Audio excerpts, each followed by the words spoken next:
24 September 1967 Sheikh Mujibur রহমানের বাসভবনে অনুষ্ঠিত নিখিল পাকিস্তান আওয়ামী লীগের নবগঠিত কার্যনির্বাহী কমিটির বৈঠকে পশ্চিম পাকিস্তানের এক ইউনিট বিলোপের পক্ষে সুস্পষ্ট সিদ্ধান্ত গ্রহণ করা হল। মুক্তি দাবি করা হল শেখ মুজিব সহ অন্যান্য রাজবন্দীদের। বৈঠকে অংশ নিলেন পূর্ব পাকিস্তানের 17 জন এবং পশ্চিম পাকিস্তানের 7 জন সদস্য। 24 সেপ্টেম্বর 1972 প্রধানমন্ত্রী বঙ্গবন্ধু শেখ মুজিবুর রহমানের সভাপতিত্বে অনুষ্ঠিত মন্ত্রিসভার বৈঠকে দেশে পর্যটন শিল্পের উন্নয়ন ও বিকাশে বাংলাদেশ পর্যটন কর্পোরেশন গঠন করার সিদ্ধান্ত নেওয়া হল। এছাড়া বন্যা ও নদী ভাঙনে ক্ষতিগ্রস্ত ও বিলুপ্তির মুখোমুখি শহরগুলোকে রক্ষা করতে নেওয়া হল বেশ কিছু সিদ্ধান্ত।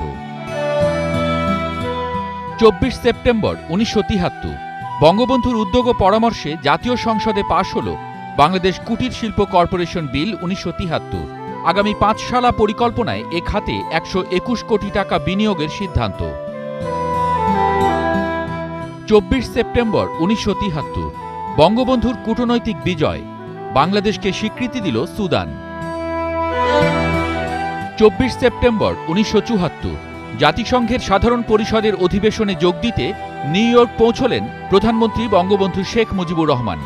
জেএফকে বিমানবন্দরে তিনি সাংবাদিকদের বললেন, বাংলাদেশ বিশ্ব শান্তির স্বার্থে জাতিসংঘ সনদ পুরোপুরি মেনে চলবে।